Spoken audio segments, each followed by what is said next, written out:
How deep has the cartel's shadow stretched into America's heartland? At dawn, the silence over Atlanta's Vine City shattered. Flashbangs lit up the narrow streets. Armored FBI and DEA teams swarmed a two-story brick house that looked ordinary until they hit the front door. Steel plating, barricaded hallways,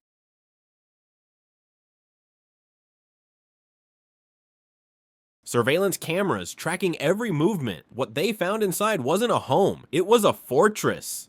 The pre-dawn raid was part of Operation Vine City Strike, a joint takedown led by the FBI, DEA, and Georgia Bureau of Investigation. Their target, the Jalisco New Generation Cartel, or CJNG, one of the world's most violent criminal organizations. Inside the walls, agents seized 500 pounds of marijuana, 9 firearms, and encrypted communication systems linking directly to Mexico. This was no small-time operation, it was a battlefield command post. For months, investigators had followed a web of leads, drug shipments moving from the southern border through Atlanta's interstate corridors, coded messages flowing across encrypted apps, and cash transfers looping back to Jalisco. What they uncovered was chilling. CJNG wasn't hiding in jungles or deserts. It was nesting in American cities, adapting its warfare model to urban America. Federal analysts described the Vine City house as a forward operating base. Every wall told a story of preparation. Steel-reinforced doors, hidden bunkers, cameras wired to remote viewing stations beyond Georgia, a command node designed for control communication and defense.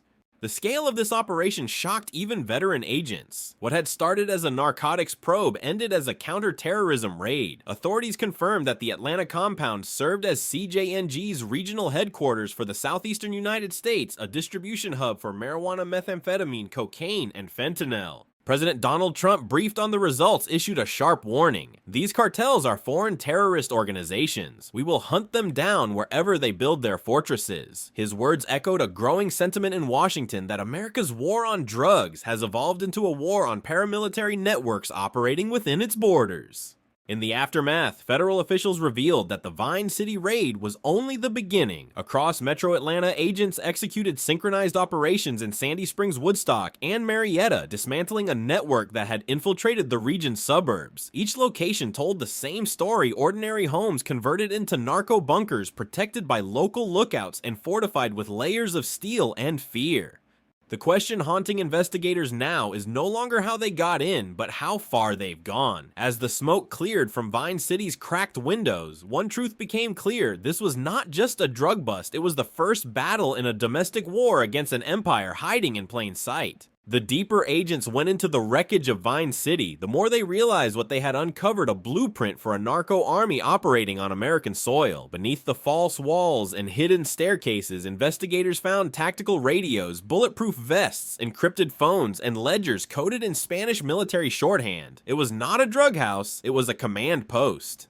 According to federal analysts cited by Reuters and BBC, the Jalisco New Generation Cartel, CJNG, has evolved beyond the structure of a criminal gang. It now operates like a military hybrid force, organized, disciplined, and strategically decentralized. Each American cell mirrors the structure of a platoon: logistics officers, communications techs, local distributors, and armed sentinels. The Vine City bunker fit that model perfectly. Inside the compound's basement, agents uncovered rows of vacuum-sealed marijuana bricks stacked beside crates of ammunition. Surveillance footage recovered from the network's encrypted drives revealed interior cameras capable of tracking every movement, each feed linked to a remote router, transmitting data to affiliates across several states. "They built it to fight," said one agent quoted by Al Jazeera. "Every exit was designed to delay us. Every wall was built to stop us." Investigators found a chilling discovery: blueprints for other fortified homes, including locations in Alabama and Tennessee. These were not random blue-collar neighborhoods. They were strategic staging zones near major interstate routes, chosen for access to logistics hubs and air freight corridors. The cartel's architects were thinking like generals, not smugglers. CJNG's leader, Nemesio El Mencho Oseguera Cervantes, has long been compared by Western analysts to a battlefield commander. Jane's Defense Weekly reported that under Under his leadership, CJNG integrates military tactics, encrypted command structures, rotating safe houses, and paramilitary training. The organization now operates in over 30 US states. Each cell is small enough to be discreet, but powerful enough to destabilize local communities. In Atlanta, the FBI and DEA discovered CJNG's southernmost US logistics node. Federal documents obtained by The Guardian confirmed that the cartel had embedded itself within local business networks, laundering profits through construction firms and auto repair shops. What seemed like ordinary commerce was in fact infrastructure for a foreign power operating covertly inside American neighborhoods. The sophistication of CJNG's setup forced US authorities to rethink how they classify and combat these groups. President Trump's 2025 executive order designating Mexican cartels as foreign terrorist organizations gave law enforcement broader authority to use counterterrorism tools, electronic surveillance asset freezes, and extraterritorial warrants. In the words of one defense news analyst, the US is no longer fighting a war on drugs, it's fighting a war on armed networks. What makes this evolution more alarming is CJNG's dual trade. While narcotics moved north, firearms moved south. American straw buyers were recruited to purchase rifles and handguns, later smuggled into Mexico for cash or cocaine. It was a two-way flow: guns for drugs, profit for chaos. As dusk fell on Atlanta, the Vine City House stood like a scar on the city's skyline, a reminder that America's battlefields are no longer overseas. The cartel was not just trafficking poison, it was testing the nation's defenses, probing for weakness. How many more fortresses are still standing hidden behind suburban fences and unmarked mailboxes? The takedown of the Vine City compound was the culmination of months of painstaking intelligence work. Under the codename Vine City Strike, federal tactical units executed 5 simultaneous raids across metro Atlanta, targeting CJNG-controlled stash houses, weapon depots, and communication hubs. Sandy Springs, Woodstock, and Marietta all became battlegrounds in a carefully coordinated effort. According to FBI reports, each site was managed by a regional broker responsible for bulk narcotics distribution and firearms coordination, forming a decentralized yet tightly linked network. Surveillance operations had traced encrypted communications from Jalisco all the way to Atlanta. Analysts from the DEA Southeast Division worked in tandem with the FBI's Atlanta Field Office, the Georgia Bureau of Investigation, and Homeland Security Investigations to map every courier route, safehouse, and financial channel. Satellite imagery, traffic monitoring, and undercover operatives confirmed the flow of narcotics north and weapons south. This was not isolated crime, it was an urbanized transnational network. Inside the Vine City Fortress, agents discovered 9 firearms, including 2 fully automatic rifles, a sawed-off shotgun, and multiple silenced handguns. Hundreds of pounds of marijuana were stacked neatly in vacuum-sealed bricks, alongside encrypted cell phones, SIM cards, and ledgers detailing transactions worth millions of dollars. Tactical radios, high-tech monitoring devices, and steel-reinforced doors pointed to a level of planning that blurred the lines between a drug cartel and a paramilitary organization. Federal sources emphasized that the CJNG's expansion into Atlanta was deliberate. The city serves as a logistics hub for the southeastern United States, with access to interstate's rail lines and nearby airports. Analysts note that CJNG's U.S. operations mirror its Mexican command chain, operating under a plaza-style hierarchy. Each cell is autonomous enough to remain covert, but structured enough to maintain operational control. This organizational sophistication has allowed the cartel to evade law enforcement in multiple states. The Vine City raid was also notable for its flawless execution. Tactical units from the ATF GBI SWAT and local police coordinated synchronized breaches at dawn, neutralizing what could have been a deadly standoff. Agents reported that CJNG members were fully prepared for armed resistance, yet the combined forces' timing and strategy left the cartel with no opportunity to mount defense. CJNG builds their houses for gunfights, said an FBI commander. This morning they didn't even get to open the door. Digital evidence recovered from the compound revealed encrypted financial transfers to accounts in Jalisco and Michoacán, confirming direct communication with Mexican leadership. Officials also found evidence of recruitment efforts with at-risk local youths engaged as runners for narcotics and firearms. That chain of influence, according to DEA Special Agent in Charge David Reams, has now been disrupted. This raid demonstrates a shift in U.S. counter-cartel strategy. By applying counterterrorism methodologies, simultaneous coordinated strikes, strikes, intelligence-driven operations, and interagency collaboration, federal authorities have adapted to the militarized structure of modern cartels. Defense News and Jane's analysts observe that operations like Vine City Strike represent a template for future interventions, emphasizing rapid intelligence-led action to neutralize urban cartel infrastructure before it can embed itself further. Yet questions remain. How deeply have other CJNG cells entrenched themselves in American cities? What networks are still operating under the radar, and how can federal agencies balance aggressive action with civil liberties in urban neighborhoods? The Vine City raids have delivered a decisive blow, but the fight against an adaptable militarized cartel is far from over.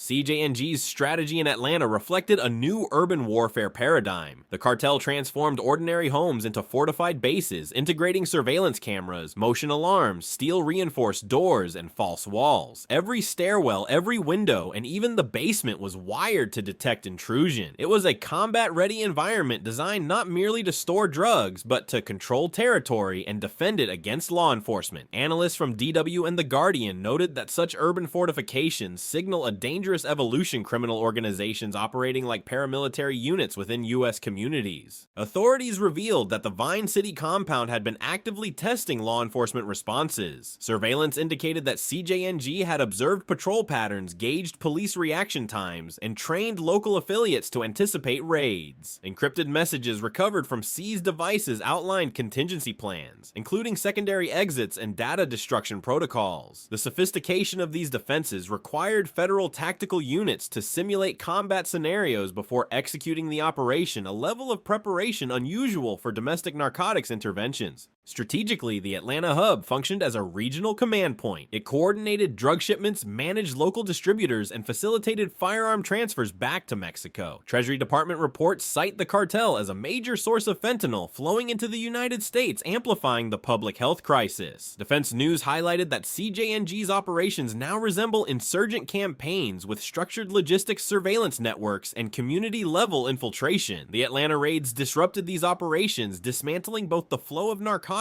and the supply of firearms destined for transnational smuggling. The human cost of CJNG's presence in Atlanta cannot be overstated. The recruitment of vulnerable local youth as couriers and enforcers reflects a broader tactic of social manipulation. Neighborhoods near fortified compounds became zones of fear, with residents aware of surveillance and coercion, yet unable to report activity safely. Al Jazeera's coverage emphasized that dismantling such networks not only removes immediate threats, but restores community confidence, signaling that law enforcement can reclaim urban spaces from paramilitary criminal elements.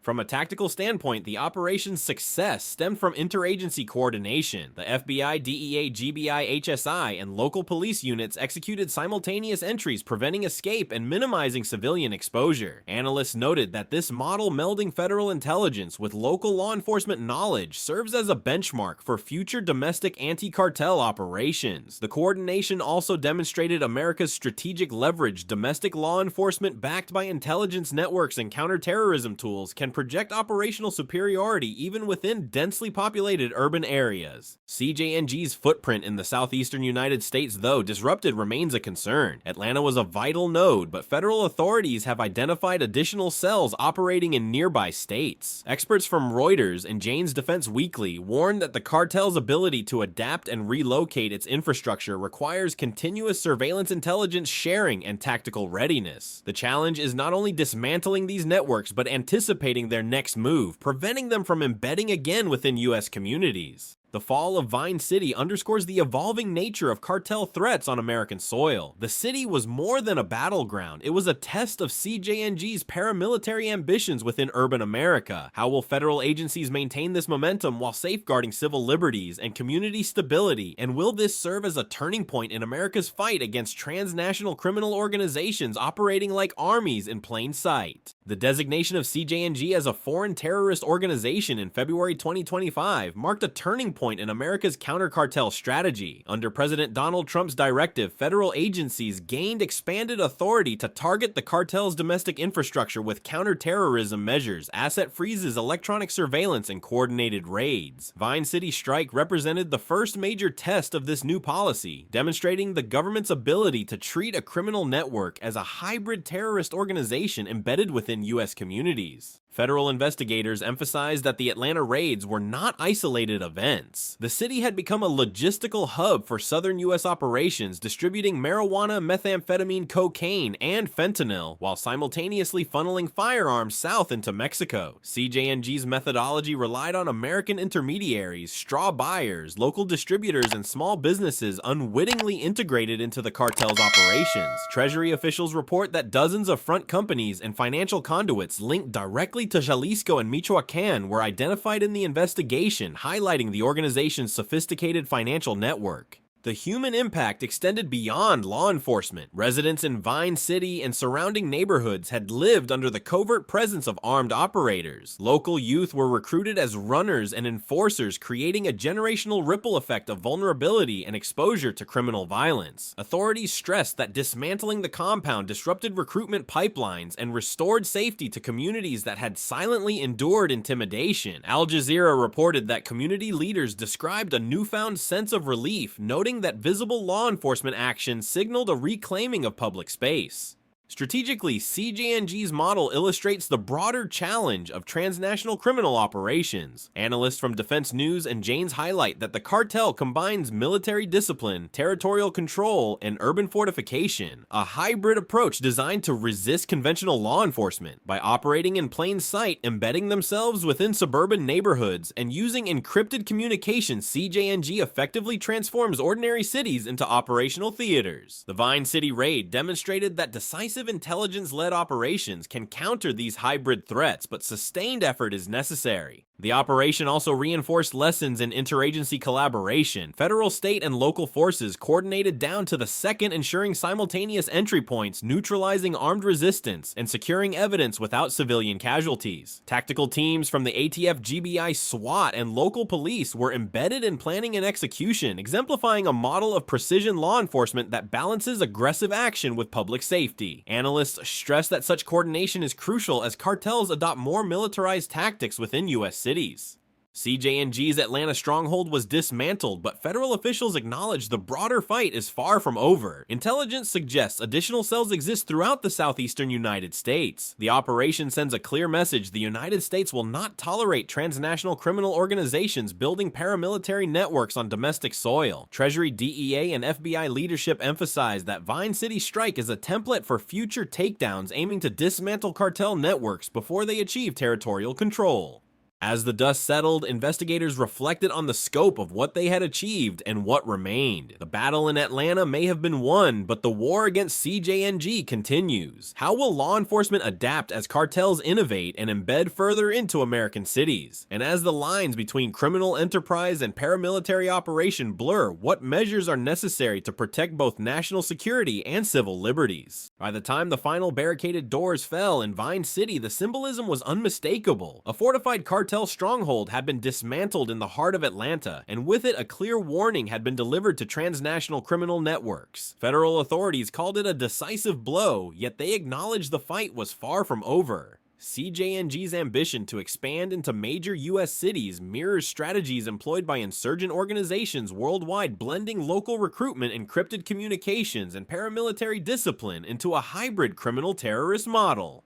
The Atlanta operation highlighted the extraordinary coordination between agencies. FBI Atlanta Field Office, DEA Southeast Division, GBI, HSI, ATF Special Response Teams, and local police units executed synchronized breaches, neutralizing any possibility of armed standoff. Tactical precision combined with months of intelligence work, including satellite tracking, intercepted communications, and undercover surveillance, ensured success. Every detail was designed to prevent escape, safeguard civilians, and secure evidence. Analysts from BBC and Reuters noted that such operations represent the future of domestic counter-cartel enforcement, emphasizing intelligence-driven multi-agency collaboration. Inside, the Vine City Fortress agents uncovered not just narcotics and weapons, but a command and control network reminiscent of a small military outpost. Steel-plated doors, interior barricades, 360-degree surveillance systems, and encrypted phones demonstrated CJNG's urban warfare sophistication. The operation dismantled infrastructure designed for both offense and defense, including bunkers for packaging drugs and storing tactical gear. DEA officials highlighted that CJNG's U.S. logistics arm was tightly connected to leadership in Mexico, with financial transfers and encrypted communications confirming direct oversight by cartel bosses.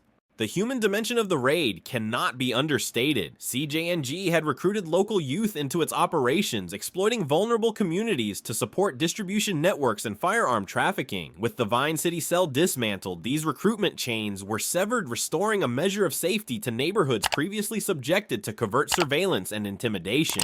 Al Jazeera reported that local residents described a newfound sense of security as the law enforcement presence demonstrated that domestic territory would not serve as a shield for transnational criminal activity. Strategically, the operation underscored the United States' commitment to confronting hybrid threats within its borders. Following the 2025 terrorist designation of CJNG, federal agencies are employing counterterrorism methodologies to combat organized crime networks operating like paramilitary units. Analysts from Defense News and Janes argue that such actions reinforce America's global strategic posture, signaling that domestic and transnational threats will be met with precision intelligence and the full weight of law enforcement coordination. As authorities continue to pursue additional members of CJNG's U.S. logistics network, one message resonates: the empire they sought to build on American streets will not endure. President Trump's administration has made clear that law enforcement will identify, dismantle, and neutralize fortified cartel networks wherever they exist. The Vine City operation is a template for future actions, demonstrating that intelligence-led raids can strike at the heart of criminal terrorist infrastructures while protecting communities. The larger question looms: how many fortified cells remain undiscovered in American cities, quietly embedding paramilitary operations under the guise of normalcy? And as CJNG and similar organizations innovate, will U.S. law enforcement be able to anticipate their next moves? The fight for Atlanta may be won, but the battle for America's neighborhoods and the nation's strategic security continues. In late October 2025, federal agents delivered a powerful blow to the CJNG cartel's expanding footprint inside the United States. In a pre-dawn raid codenamed Vine City Strike, the FBI, DEA, and other tactical units dismantled a fortified narco compound in Atlanta, revealing not just drugs and guns, but a militarized command center embedded within a U.S. neighborhood. The operation uncovered 500 pounds of narcotics, automatic weapons, encrypted communication gear, and surveillance systems that rivaled battlefield infrastructure. This was more than a drug raid. It was a counterterrorism strike against a foreign-designated terrorist organization operating with paramilitary precision. The takedown demonstrated the effectiveness of President Trump's expanded authority on cartel operations, emphasizing intelligence-led multi-agency coordination. By disabling CJNG's Atlanta hub, authorities disrupted a major logistical network spanning narcotics distribution, weapons, trafficking, and local recruitment. As cartel tactics evolve and embed deeper into U.S. cities, the challenge facing law enforcement is no longer about street-level crime. It's about dismantling militarized networks before they metastasize. The Vine City raid stands as a warning to every cartel operative: America's neighborhoods will not be battlegrounds. But how many more strongholds remain hidden in plain sight, and will we find them before it's too late?